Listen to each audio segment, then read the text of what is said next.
हमने शहर को दी एक नई पहचान, हम हैं सिंघानिया बिल्डकॉन। 2022-23 के लिए मुख्यमंत्री भूपेश बघेल ने बजट पेश किया। इस बार बजट में चालू वर्ष में सकल राज्य घरेलू उत्पाद में 11.54% वृद्धि का अनुमान है। कृषि क्षेत्र में 3.88%, औद्योगिक क्षेत्र में 15.44% और सेवा क्षेत्र में 8.54% वृद्धि का अनुमान है। राज्य का सकल घरेलू उत्पाद 4,61 करोड़ होना अनुमानित है। बजट भाषण के दौरान मुख्यमंत्री भूपेश बघेल ने राज्य के अधिकारियों और कर्मचारियों के लिए पुरानी पेंशन योजना को बहाल करने की घोषणा की है। वहीं शासकीय अधिवक्ताओं के मानदेय में वृद्धि की घोषणा की है। मुख्यमंत्री ने विश्व की मंगल कामना के लिए यही यजुर्वेद की श्लोक से बजट भाषण की शुरुआत की। विधानसभा में बजट के दौरान सीएम भूपेश बघेल ने व्यापम और सीजीपीएससी की परीक्षाओं में छत्तीसगढ़ के अभ्यर्थियों का परीक्षा शुल्क माफ करने की घोषणा की। यानी अब फॉर्म भरने पर स्थानीय अभ्यर्थियों को कोई शुल्क नहीं देना होगा। वहीं रोजगार मिशन के लिए 200 करोड़, कृषक समग्र विकास योजना के लिए 123 करोड़ और चिराग परियोजना के लिए 200 करोड़ का प्रावधान किया गया है। सीएम भूपेश बघेल ने इस बार के बजट में नवा रायपुर में पेयजल के लिए नई पाइपलाइन बिछाने की घोषणा की है। साथ ही हिंदी माध्यम बच्चों को बेहतर शिक्षा देने के लिए अंग्रेजी की ही तरह 32 हिंदी मीडियम स्वामी आत्मानंद स्कूल खोले जाएंगे। ये सभी स्कूल हिंदी मीडियम में संचालित होंगे। बजट में आज सीएम ने जिला, जनपद और ग्राम पंचायत पदाधिकारियों को बड़ी सौगात दी। सीएम ने जिला पंचायत अध्यक्ष की मानदेय बढ़ाकर 25,000, उपाध्यक्ष का 15,000 और सदस्य का 10,000 प्रति माह किया है। इधर सरपंचों भत्ता बढ़ाकर 4,000 रुपए प्रति माह किया गया। इस बार जिला पंचायत विकास निधि योजना में 22 करोड़ और जनपद पंचायत विकास निधि योजना में 66 करोड़ का प्रावधान किया गया है। सीएम भूपेश ने खदान संचालित करने के लिए ग्राम पंचायत को शक्ति दी है। यानी अब खदान के लिए पंचायतों को सहमति लेना होगा। वहीं राजीव युवा मितान क्लबों के लिए 75 करोड़ का प्रावधान किया गया। बस्तर संभाग में डिस्ट्रिक्ट स्ट्राइक फोर्स का गठन होगा। इधर प्रदेश के सभी थानों में सीसीटीवी कैमरे लगेंगे। इसके लिए 25 करोड़ का प्रावधान होगा। बजट में शहरी और ग्रामीण क्षेत्रों में 659 निर्माण कार्य प्रस्तावित है। 502 सड़कों के लिए 365 करोड़ का प्रावधान किया गया। 134 बड़े और मध्यम पुलों के लिए 103 करोड़ का प्रावधान किया गया। साथ ही 8 नए विश्राम गृहों के लिए 3 करोड़ का प्रावधान है। बजट भाषण के दौरान सीएम भूपेश बघेल ने कहा कि सुपोषण अभियान से 1,72,000 बच्चे कुपोषण से बाहर आ चुके हैं। इस बार बजट में खैरागढ़ में 50 बिस्तर वाले सिविल अस्पताल के भवन निर्माण की घोषणा की गई है और मेडिकल कॉलेज रायपुर में हॉस्टल निर्माण और कर्मचारियों के लिए आवास के निर्माण के लिए प्रावधान किए गए हैं। दोनों के लिए 10.50 करोड़ रुपए का प्रावधान किया गया है। मुख्यमंत्री भूपेश बघेल ने बजट भाषण में कहा कि जो कहा था वो करके दिखाया। गांव केंद्रित अर्थव्यवस्था के मॉडल को देश भर में पहचान मिली है। इस योजना में मंझियों को भी शामिल किया गया है। इसके अलावा गौठानों को महात्मा गांधी औद्योगिक पार्क के रूप में विकसित किया जाएगा। वहीं कृषि उत्पाद के भंडारण के लिए दुर्ग के इंटीग्रेटेड पार्क हाउस बनेगा। छत्तीसगढ़ के बजट में वन क्षेत्र में भूजल संरक्षण के लिए 300 करोड़ का प्रावधान किया गया। मोर मकान, मोर चिन्हारी और मोर जमीन मोर मकान योजना के लिए 450 करोड़ का प्रावधान किया गया है। वहीं विधायक निधि के लिए राशि 2 करोड़ से बढ़ाकर 4 करोड़ कर दी गई है, जिससे जनता के कार्य को जल्दी पूरा किया जा सके। मध्य प्रदेश विधानसभा में विपक्ष के जोरदार हंगामे के बीच वित्त मंत्री जगदीश देवड़ा ने 2022-23 का बजट पेश किया। देवड़ा ने दूसरी बार मध्य प्रदेश का बजट पेश किया। इस दौरान विपक्षी दलों ने जोरदार हंगामा किया। कांग्रेस का कहना है कि 1 साल में 5.5 लाख लोग बेरोजगार हो गए। ये किस तरह का बजट है? मध्य प्रदेश का कल कुल बजट 2,79,237 करोड़ का है। 55,111 करोड़ का राज्य की घाटा हुआ और वित्त मंत्री जगदीश देवड़ा ने कहा कि सरकार ने हर वर्ग के लिए काम करने का प्रयास किया। युवाओं को रोजगार देने के साथ ही उन्हें आत्मनिर्भर बनाने पर भी सरकार ने काम किया। बजट में महंगाई भत्ता 11% से बढ़ाकर 31% किया गया, जिससे 7.5 लाख कर्मचारियों को इसका फायदा होगा। वहीं एमबीबीएस और नर्सिंग की सीटें बढ़ाने का भी प्रावधान किया गया है। इसके साथ ही आईआईटी कॉलेज में इंफ्रास्ट्रक्चर में भी बदलाव कर उपयोगी बनाने के लिए घोषणा की गई है। बजट में भोपाल, इंदौर, जबलपुर में पीपीपी यानी पब्लिक प्राइवेट पार्टनरशिप मॉडल पर 217 इलेक्ट्रॉनिक व्हीकल चार्जिंग स्टेशन बनाने का प्रावधान किया गया। साथ ही भोपाल में बगरोट और बैरसिया में उद्योग पार्क बनाने की भी घोषणा की गई है। वहीं स्पोर्ट्स साइंस सेंटर की भी स्थापना का प्रावधान किया गया। बजट में अजय वित्त विकास निगम के लिए 40 करोड़ का प्रावधान किया गया। ओबीसी के लिए पिछड़ा वर्ग वित्त विकास निगम के लिए 50 करोड़ का प्रावधान किया गया। इसके अलावा सागर, शाजापुर, उज्जैन में सोलर प्लांट लगाने की घोषणा की गई है। बजट में कहा गया कि उद्यानिकी फसलों के लिए 1 लाख मीट्रिक टन का भंडारण क्षमता विकसित की जाएगी और दुग्ध उत्पादन योजना शुरू होगी। इसके लिए 1050 करोड़ का प्रावधान है। इसके अलावा प्रदेश में घर घर पशु चिकित्सा सेवा शुरू करने की घोषणा की गई। मुख्यमंत्री पालन योजना की भी शुरुआत होगी और इसके लिए 50 करोड़ का प्रावधान किया गया। बजट पे 13,000 टीचर्स की नियुक्ति का प्रावधान है और साथ ही 11 नए औद्योगिक क्षेत्र विकसित करने का फैसला लिया गया। अजजा और ओबीसी की महिलाओं में स्वरोजगार करने का काम भी सरकार करेगी। इसके लिए स्व सहायता के लिए 2,000 करोड़ रुपए का क्रेडिट का प्रावधान किया गया। बजट में 31 लाख हितग्राहियों को प्रधानमंत्री आवास योजना का लाभ देने 10,000 करोड़ का प्रावधान रखा गया। साथ ही मुख्यमंत्री तीर्थ दर्शन योजना को दोबारा शुरू करने की घोषणा दी गई और इसके अलावा बिजली बिल पर 25,000 करोड़ रुपए सब्सिडी का प्रावधान रखा गया। बजट में ग्रामीण एवं शहरी जल जीवन मिशन के लिए 6,300 करोड़ का प्रावधान प्रस्तावित किया गया। साथ ही सिंचाई क्षमता को साल 2025 तक 65 लाख हेक्टेयर करने का लक्ष्य निर्धारित किया गया। वहीं महाकाल मंदिर के लिए जमीन आरक्षण का भी प्रावधान किया गया। विधानसभा में बजट पेश करने के बाद पीसीसी चीफ कमलनाथ ने कहा, सरकार को हिसाब देना होता है कि रोजगार, कृषि और बाकी के क्षेत्र में क्या क्या किया गया। लेकिन इस बार भी बजट केवल झूठ और फरेब का तोता साबित हुआ। ये बजट जनता को धोखा देने वाला है। मध्य प्रदेश सरकार के बजट में जबलपुर के लिए लॉजिस्टिक पार्क का ऐलान नहीं होने पर चैंबर ऑफ कॉमर्स ने निराशा जताई है। जबलपुर चैंबर ऑफ कॉमर्स की दलील है कि रेलवे नेटवर्क बेहतर होने से यहां लॉजिस्टिक पार्क बनाया जाता तो रोजगार बढ़ता और क्षेत्र का विकास होता, लेकिन अभी तक प्रदेश की जनता और व्यापारियों से कोई राय नहीं ली गई। उत्तर प्रदेश विधानसभा चुनावों के नतीजे के बाद पीएम मोदी 2 दिवसीय गुजरात दौरे पर रहेंगे। इस दौरान पीएम सरपंच सम्मेलन में शामिल होंगे। सम्मेलन के बाद राजभवन में राजनीतिक बैठकें होंगी। साथ ही पीएम मोदी अहमदाबाद के सरदार पटेल स्टेडियम में राजभवन के खेल महाकुंभ 2022 का उद्घाटन करेंगे। यूपी में चुनाव के नतीजों के पहले ईवीएम को लेकर प्रदेश भर में हंगामा मचा हुआ है। कौशाम्बी में बुधवार दोपहर मतगणना स्थल पर जा रहे डीएम सुजीत कुमार की गाड़ी को सपा कार्यकर्ताओं ने रोक लिया। सपा कार्यकर्ताओं ने डीएम की गाड़ी को खंगाला। करीब 20 मिनट तक चेकिंग के बाद गाड़ी को अंदर जाने दिया। इस बीच समाजवादी पार्टी ने ईवीएम से छेड़छाड़ के आरोप भी लगाए।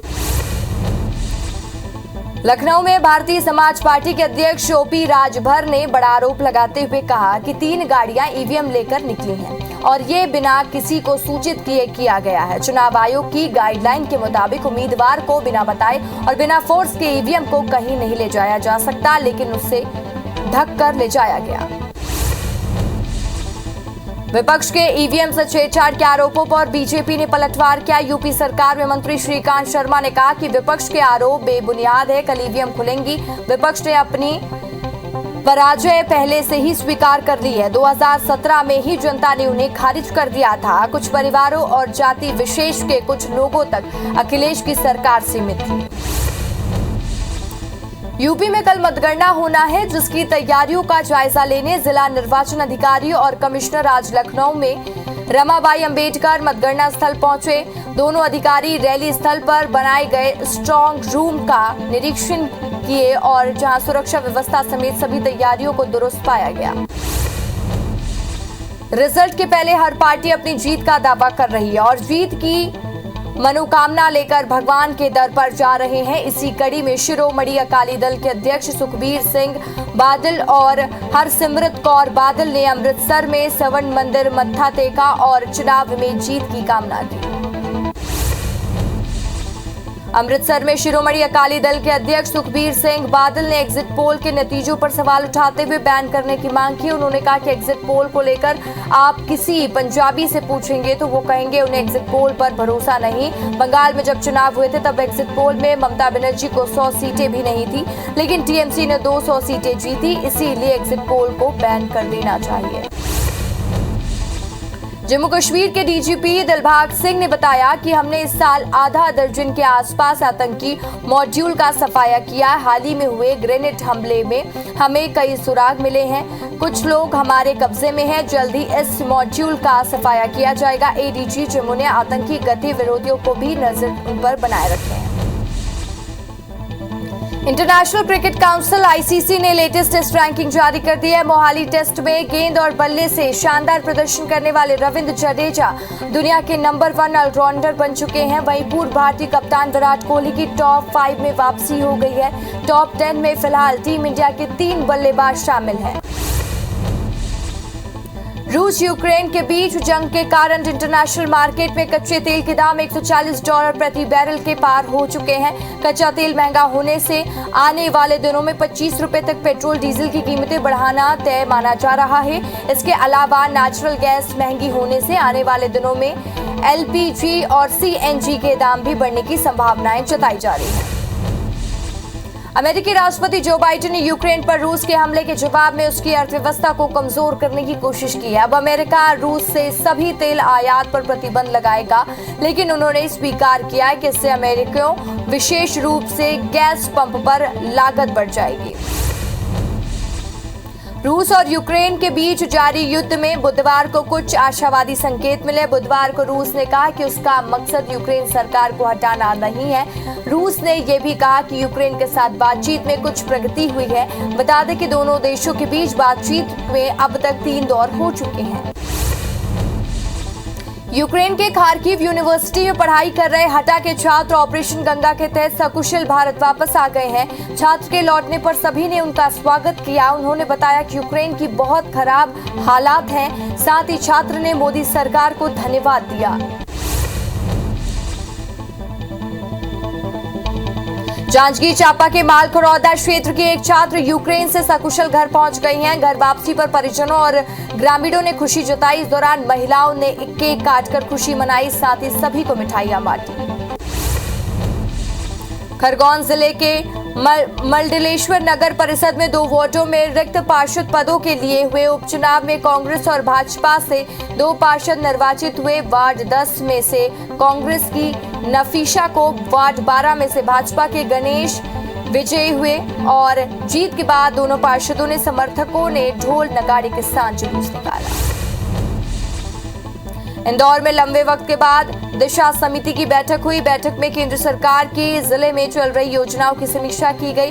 स्मार्ट सिटी के तहत चल रही कामों में हो रही देरी के चलते सांसद ने नाराजगी भी जाहिर की और राजबाड़ा रिनोवेशन के काम हुई देरी को लेकर अधिकारियों से रिपोर्ट भी तलब की है। ग्वालियर में अनिश्चितकालीन भूख हड़ताल के दौरान जिला कांग्रेस अध्यक्ष देवेंद्र शर्मा की तबीयत बिगड़ गई। देवेंद्र शर्मा कल सुबह 10 बजे से गांधी जी के प्रतिमा के सामने हड़ताल पर बैठे थे। ये हड़ताल एनएसयूआई के नेताओं पर दर्ज हुए एफआईआर को हटाने की मांग को लेकर की जा रही थी। ग्वालियर नगर निगम में कुछ अधिकारियों की मनमानी और बिना नोटिस के भेजा कब्जे हटाने का मुद्दा सामने आया। इस मामले में ओबीसी महासभा नगर निगम दफ्तर के बाहर जमकर प्रदर्शन किया। इसके साथ ही कमिश्नर ऑफिस में तालाबंदी करने के बाद रोड पर चक्का जाम कर दिया। ओबीसी महासभा ने एक अधिकारी पर वसूली का आरोप लगाया। 5 सालों से मनरेगा में किए गए कामों का भुगतान नहीं मिलने पर कांकेर जिले में यशवंत नगर गांव में लोगों ने उप डाकघर का घेराव किया और इस दौरान ग्रामीणों ने पूर्व सरपंच पर भुगतान नहीं कराने का आरोप लगाया। साथ ही डाकघर से बैंक स्टेटमेंट नहीं देने का आरोप लगाया। इधर पोस्ट मास्टर का कहना है कि मजदूरों ने कोई पासबुक स्टेटमेंट के लिए जमा नहीं की। कबीरधाम जिले के ग्राम मरका से सेहा मालवगी गांव जाने वाले रास्ते पर किसानों और ग्रामीणों ने चक्का जाम कर दिया। प्रदर्शन के दौरान किसान सड़क पर नगाड़ा बजाते और फाग गीत गाते नजर आए। वहीं सड़क बनाने की मांग करते हुए किसानों ने प्रदर्शन किया। उसके बाद तहसीलदार को मुख्यमंत्री के नाम ज्ञापन सौंपा। कोंडा गांव अतिथि शिक्षक संघ के दर्जनों सदस्य आज अपनी 3 सूत्री मांगों को लेकर केशकाल विधायक संतराम नेताम के निवास पहुंचे। अतिथि शिक्षकों ने काफी देर तक विधायक निवास के सामने नारेबाजी करते हुए प्रदर्शन किया। बाद में एसडीओपी मणिशंकर चंद्रा के माध्यम से विधायक के नाम ज्ञापन सौंपा। बस्तर जिले के बागनपाल गांव के ग्रामीणों ने 5 सालों से मनरेगा की राशि भुगतान नहीं करने पर कलेक्टर से शिकायत की है। मामले में छत्तीसगढ़ सर्व आदिवासी समाज के नेताओं के नेतृत्व में ग्रामीणों ने बस्तर कलेक्टर रजत बंसल को शिकायत करते हुए मामले की जांच करने और मजदूरी दिलाने की गुहार लगाई। सरगुजा संभाग के कई कॉलेजों के छात्रों ने आज रैली निकालकर संत गहिरा गुरु विश्वविद्यालय का घेराव किया। साथ ही विश्वविद्यालय प्रबंधन को ज्ञापन देकर मांगे जल्द पूरी करने की मांग की। अधिकतर छात्रों की मांग है कि परीक्षा ऑनलाइन कराई जाए। वहीं प्रबंधन का कहना है कि ऑनलाइन परीक्षा ली जाए या नहीं, ये सरकार के निर्णय पर निर्भर करेगा। बिलासपुर के अटल बिहारी वाजपेयी यूनिवर्सिटी में ऑफलाइन मोड में मुख्य परीक्षा लेने की तैयारी लगभग पूरी की जा चुकी है, लेकिन यहां के छात्र जैसी शिक्षा वैसी परीक्षा का हवाला देकर ऑनलाइन एग्जाम की मांग कर रहे हैं। स्टूडेंट्स के साथ कई छात्र संगठन भी ऑफलाइन एग्जाम का विरोध कर रहे हैं। इंदौर की देवी अहिल्या विश्वविद्यालय की बीबीए के 3रे और 5वें सेमेस्टर की परीक्षाओं को लेकर पेच फंसा हुआ। डीएवीवी इन परीक्षाओं को आगे बढ़ाने की तैयारी में। दरअसल कई छात्रों ने दुबई में इंटर्नशिप के लिए पहले से ही फ्लाइट बुक करा ली थी, लेकिन परीक्षा की तारीख में बदलाव के चलते उन्हें कई उलझने का सामना करना पड़ रहा है। भोपाल का मलेरिया जांच ऑफिस एसओ सर्टिफाइड हो गया है और ऑफिस को मलेरिया की जांच पद्धति, डेंगू, चिकनगुनिया रोकथाम, स्प्रे और फॉगिंग कार्य, बायोलॉजिकल विधि के लार्वा की रोकथाम के लिए किए गए कार्य के चलते आईएसओ प्रमाण पत्र मिला है। सीएमएचओ ने बताया कि यह प्रमाण पत्र मलेरिया कार्यालय के सामूहिक प्रयास का नतीजा है। इंदौर के शासकीय स्कूल में अश्लील फिल्म देखने वाले व्यक्ति को डीईओ ने सस्पेंड कर दिया है। दरअसल डीईओ शासकीय शारदा कन्या उच्चतर माध्यमिक विद्यालय में परीक्षा का निरीक्षण करने गए थे, जहां परीक्षा केंद्र के गेट पर वृत्ति विकास तिवारी को मोबाइल पर वीडियो देखते पाया गया था। इसके बाद उसके खिलाफ शिकायत दर्ज की गई थी।